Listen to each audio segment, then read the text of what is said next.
চাইছে কি গো, বলছে আমরাও পুরুষের সঙ্গে একই সঙ্গে স্বাধীনতা চাই। যদি কিরকম স্বাধীনতা চাচ্ছ, গাছে ওঠো দেখি, গাছে উঠতে পারো? বলছেন না কেন? গাছে ওঠো, পারবে না? গাছে উঠতে তুমি পারো, তুমি স্বাধীনতা চাই, তোমার মানে বুকে তো সাহস তো দেখছি কম নয়। গাছে তুমি উঠতে পারছো না, তুমি স্বাধীনতা চাইছো? হ্যাঁ, নারীর জায়গায় নারী, পুরুষের জায়গায় পুরুষ যে অধিকার দিয়েছে সেই অধিকার পৃথিবীতে কেউ দিতে পারবে না।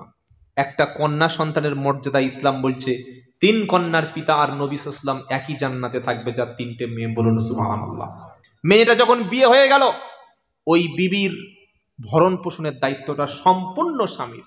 ওয়াল্লাযীনা হুম লিআমানাতিহিম, তোমার আমানত। 3টি কথা বলে তুমি তাকে অ্যাকসেপ্ট করেছো। বিয়ের আগে ছিল তোমার জন্য হারাম, তার শরীরে হাত দেওয়া হারাম, তার দিকে তাকিয়ে হাসা তোমার জন্য জায়েজ ছিল না, তার শরীরের সঙ্গে তোমার শরীর মিশিয়ে দেওয়া পুরো জেনা ছিল। দুজন পুরুষকে, স্বাধীন মুমিন পুরুষকে সাক্ষী রেখে যখন তুমি তার দায়িত্ব নিয়ে চলে এসছো, এখন সে যদি ফরজ নামাজ কাজা করে, বেপর্দা হয়, সে যদি বাড়ির বাইরে বিনা প্রয়োজনে যায়, এই আমানত যদি তুমি রক্ষা না করতে পারো, তুমি স্বামী হওয়ার উপযুক্ত না। তুমি ছেলে জন্ম দিয়েছো, ছেলে তোমার আমানত। ওই ছেলে, তাকে ইসলামিক পরিবেশে তুলে বড় করা।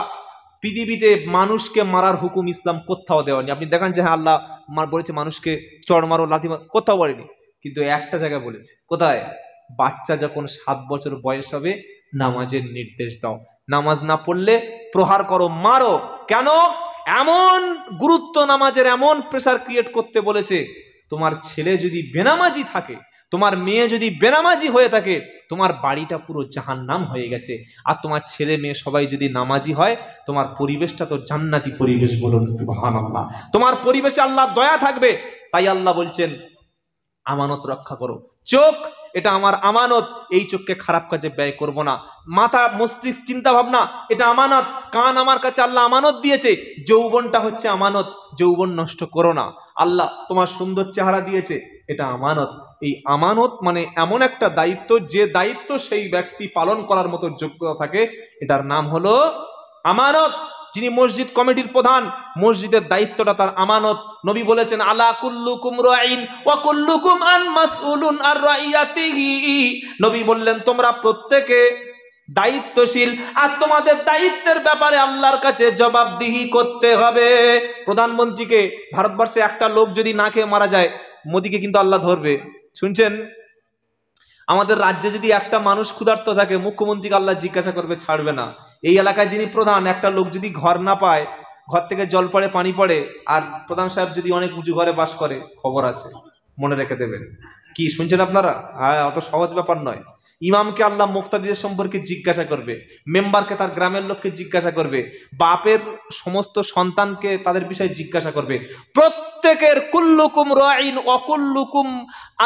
অকুল্লুকুম মাসউলুন আন রাইয়াতিহি, তোমাদের প্রত্যেকে তোমাদের অধীনস্থ ব্যক্তিদের সম্পর্কে জিজ্ঞাসা করা হবে। তাই আমানতের খেয়ানত আমরা করব না বলি ইনশাআল্লাহ।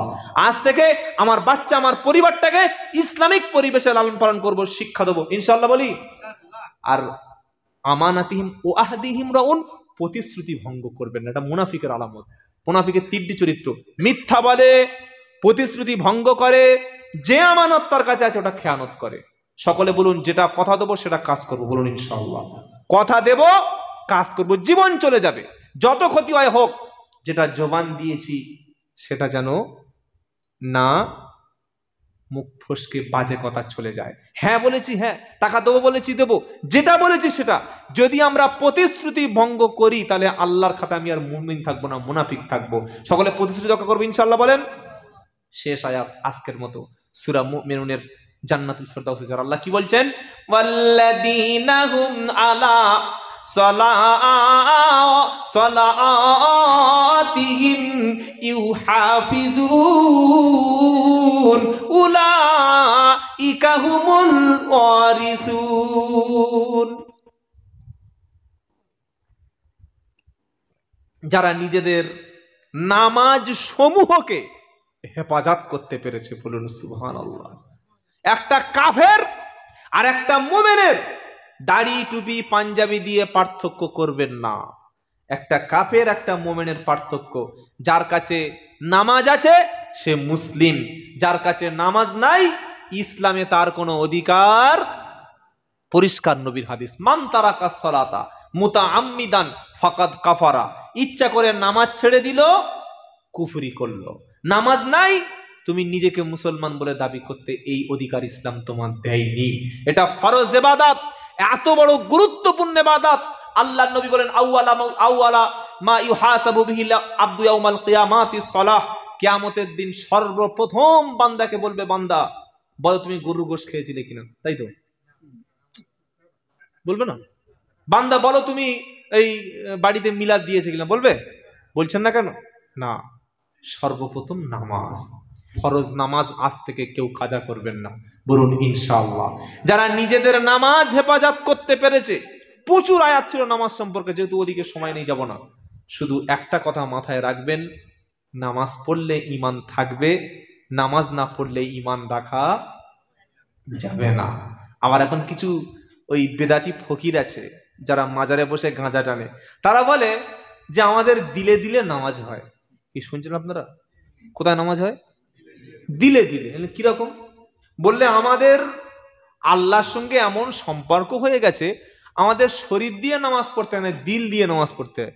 তাহলে দিল দিয়ে যদি নামাজ পড়লে নামাজ হয়ে যায়, তাহলে বিরিয়ানিটা সামনে বসিয়ে দিচ্ছি, মাংস বসিয়ে দিচ্ছি, হাত দেবে না, দিল দিয়ে মাল ওপারে পার করে দাও। কি কিরকম তোমার দিলে দেখি? তুমি নামাজ পড়ছো দিলে দিলে, তো খাবারটা দিলে খেয়ে নাও। তোমার সামনে খাবার দেবো, তুমি হাত দেবে না, খালি মনে মনে ব্যাস পার করে দিলাম, দিলে দিলে। কি গো, হজম হয়ে যাবে তো? মাল যাবে ওপারে? এটা শয়তানি ধোঁকা। আর যত বড় বেদাতি পীর হবে, তার কাছে গিয়ে দেখবেন নামাজ নাই। যেখানে, যে দরবারে, যে ঠেকে, যে আড়তে, যেরকম আস্তানায় গিয়ে দেখবেন নামাজ নাই, ওই আস্তানাটা শয়তানের আস্তানা, ওটা প্রকৃত অরিজিনাল পীরের আস্তানা হতে পারে না। পীর তো সে যে মুরিদদের ইমামতি করতে পারে, বলুন সুবহানাল্লাহ। আর এমন পীর আমাদের সমাজে আছে, ফকিরি মতবাদের লোকগুলো এমন ভাবে গাঁজা খেয়ে গোপ পাকিয়ে রেখেছে, ও গোপ দেখলে বুঝতে পারবে না মুসলমান কি খাবে, গোপ দেখে পাওয়া যাবে না। এই গোপ না, নামাজ নাই, ইসলামে তার কোনো অংশ নাই। বেনামাজির শাস্তি সবচাইতে বড় কি জানেন? তার ইমানের সঙ্গে মৃত্যু না হওয়ার সম্ভাবনা বেশি। আর নামাজির ইমানের সঙ্গে তার মউত হবে, বলুন সুবহানাল্লাহ। ওয়াল্লাযীনা হুম আলা সালাতিহিম ইউহাফিজুন। যারা নিজেদের নামাজকে হেফাজত করতে পেরেছে। আমরা আজ থেকে 5 ওয়াক্ত নামাজ কাজা করব না ইনশাআল্লাহ বলি। নামাজের দাওয়াত দেবেন, দাওয়াত ও তাবলীগের সাথীদের সঙ্গে মসজিদে বসবেন। বসেন তো আপনারা? তারা কোরআন শেখাতে আসলে নিজেকে শিখে নেবেন। এখনো অনেক জায়গায় অনেক মুসলমান আছে বাবা, যাদের মসজিদের দাওয়াত ও তাবলীগের সাথীদেরকে ঘৃণা করে। বললে না না, ওদের মসজিদে শুতে দেওয়া যাবে না, বসতে দেওয়া যাবে না। কেন? বলে ওরা শুয়ে শুয়ে মসজিদে পোঁক পোঁক করে পা দেয়। অবস্থা দেখো, এটা কোনো কথা হলো? তো তুই বাবা যখন ইতিকাফে থাকিস তখন ও কাজ করিস না? হ্যাঁ, ও কাজ হয়। যখন বিদেশে সফরে যায় মসজিদে থাকতে, তখন ওটা হয় না? হ্যাঁ, ওটা হয়। বিবির কাছে থাকলে ওটা হয় না? হ্যাঁ হয়। নিজের বিছানা থাকলে হয় না? হয়। তো আল্লাহর ঘরে ওটা থাকলে কি হবে? বলে না, এটা মসজিদ পবিত্র জায়গা। তো নামাজ পড়তে গিয়ে তো যদি ওরকম পিছন থেকে কার্বন ডাইঅক্সাইড বার হয়ে যায়, তখন কি করবি? কি বললেন? নামাজ পড়তে পড়তে হাওয়া বার হয়ে যেতে পারে না? পারে না? পারে। তো নামাজের সময় যদি যেতে পারে, মসজিদে বসে আছো, 10 মিনিট জামাতের বাকি আছে, 2 মিনিট বাকি আছে, ফস করে তোমার বার হয়ে গেল, তখন তুমি তো ওযু করবে। এটা যদি চলে, ওদের চলবে না কেন? এগুলো করবেন না। মসজিদ আল্লাহর ঘর, মসজিদে জিকির হবে, কোরআন তেলাওয়াত হবে। প্রত্যেকে দাওয়াত ও তাবলীগের মহান গুরুত্বপূর্ণ কাজের সঙ্গে জুড়ে যাবেন, বলুন ইনশাআল্লাহ। হাক্কানি ওলি, হাক্কানি পীর মাশায়েখ যারা, তাদের সোহবতে থাকবেন, আলেমদের সোহবতে থাকবেন, নাজাত পেয়ে যাবেন, বলুন ইনশাআল্লাহ। তাহলে কি কাজ বলেছি? 1 নাম্বার, আবার বলছি, ভালো করে প্যাকেট করে দিচ্ছি যাতে সারা জীবন মনে থাকে। প্রথম কি? প্রথম হলো আল্লাযীনা হুম ফি সালাতিহিম খাশিউন। খুশু খুজুর সঙ্গে একগ্র চিত্তে অন্তর থেকে আল্লাহর জন্য নামাজ, বলুন সুবহানাল্লাহ। 2 নম্বর সফল মুমিন কারা? ওয়াল্লাযীনা হুম আনিল লাগবি মুরিদুন। যাদের কর্ম কাজ থেকে, বাজে কাজ, বাজে কথাবার্তা, বাজে চিন্তা থেকে নিজেকে সবসময় হেফাজত করে, এটা মুমিনের 2 নম্বর। 3 নম্বর কি বললাম? ওয়াল্লাযীনা হুম লিযাকাতি ফাইলুন। যারা যাকাত অ্যাক্টিভ ভাবে, সক্রিয়ভাবে আদায় করে। 4 নম্বর ওয়াল্লাযীনা হুম লিফুরুজিহিম হাফিজুন, যারা নিজেদের লজ্জাস্থানকে হেফাজত করে। 5 নাম্বার কি বললাম? ওয়াল্লাযীনা হুম লিআমানাতিহিম ওয়া আহদিহিম রাউন। দুটো কাজ এখানে, একটা আমানত রক্ষা করা আর একটা প্রতিশ্রুতি রক্ষা করা। 6টা হলো। আর 7 নম্বর ওয়াল্লাযীনা হুম আলা সলাওয়াতিহিম হাফিজুন, যারা নিজেদের নামাজকে হেফাজত করতে পেরেছে, নামাজকে হেফাজত করতে পেরেছে। নবীর জীবনের শেষ কথা, আল্লাহর কসম করে বলছি, নবী যেদিন চলে যাচ্ছেন পৃথিবী থেকে, একটাই কথা বলতে বলতে আমাদের কাছ থেকে চলে গেলেন, আসসালাত আসসালাত আসসালাত আসসালাত, নামাজ নামাজ নামাজ, ওমা মালাকাত আইমানুকুম, নামাজ নামাজ নামাজ। এই বলতে বলতে নবীর শেষ নিঃশ্বাসটা বার হয়ে গেল। ও মুসলমান, তুমি নামাজের কাতারে এসো। আমি প্রথমে শুনিয়েছি কদ আফলাহাল মুমিনুন, সফল হলো ওই মোমেন, এই 7টা থেকে 8টা কোয়ালিটি যার মধ্যে থাকবে। বলুন সুবহানাল্লাহ। আর মুয়াজ্জিন এই একই শব্দ বলে, হাইয়া আলাল সলার পরে ফালা, ফালা থেকে এসছে আফলাহা, হাইয়া আলাল ফালা, সফলতার দিকে এসো, কল্যাণের দিকে এসো। তুমি ভালাই চাইছো, আমার কাছে চলে এসো, আল্লাহর কাছে চলে এসো, আল্লাহ তোমার কপালটা খুলে দেবে। কি খুলে দেবে? কপাল। কিরকম? ওয়াল্লাযীনা হুম আলা সলাতিহিম ইউহাফিজুন উলাইকা হুমুল ওয়ারিসুন। ওরা হবে ওয়ারিস। ওয়ারিস মানে কি জানেন? বাপ 2 বিঘে জমি রেখে গেছে, 2টো ছেলে আছে, ক বিঘে করে পাবে? তাড়াতাড়ি বলেন, শেষ কথা বলছি এটাই। 1 বিঘে করে। এই যে 1 বিঘে জমি বিনা পরিশ্রমে পেলো, এটা কি সূত্রে পেলো? ওয়ারেসান সূত্রে, মিরাস ওয়ারেসান সূত্রে পেল। তো আল্লাহ বলছে এই 8টা কোয়ালিটি, 8টা কাজ যাদের মধ্যে থাকবে, তারা জান্নাতটা উত্তরাধিকারী সূত্রে পেল। বলুন সুবহানাল্লাহ।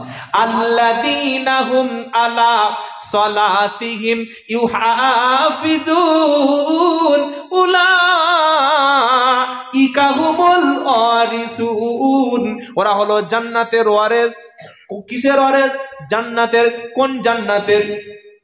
উলাইকা হুমুল ওয়ারিসুন আল্লাযীনা হুম ফির ওয়ারিসুন আল্লাযীনা হুম ফিরদাউসা হুম ফিহা খালিদুন। জান্নাতুল ফিরদাউসের ওয়ারিস, চিরদিন জান্নাতুল ফিরদাউসে থাকবে। জোরে বলুন। এই কাজগুলো করব, সকলে বলি ইনশাআল্লাহ। আল্লাহ আজকের আমাদের আলোচনাগুলিকে কবুল করুক, সকলে বলি আমিন। আর আলোচনা করব না, এখন দোয়া হবে। বাবা, প্রত্যেকে দোয়ায় শরীক হয়ে যাব। তার আগে প্রিয় রাসূলের মুহাব্বতে সকলে অন্তর থেকে একবার দরুদ পড়ুন। আল্লাহুম্মা সাল্লি আলা মুহাম্মাদ ওয়া আলা আলি মুহাম্মাদ কামা সাল্লাইতা আলা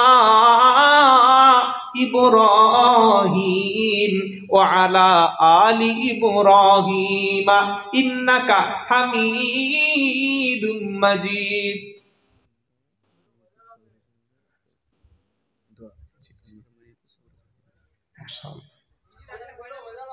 কজল, ওটাই তো আমি জানি চাই না। গরু যখন জবাই হয়ে যায়, সব ভাগ হয়ে গিয়েছে, কিন্তু গরুর ভুঁড়িটা শেষে ভাগ হয় না? হয়। ওটাও পর্যন্ত ছাড়বে না। এ বাঙালি এমন যায়। তো যাই হোক, আপনারা বলেছেন মানে একটা বলি, তাই তো নাকি?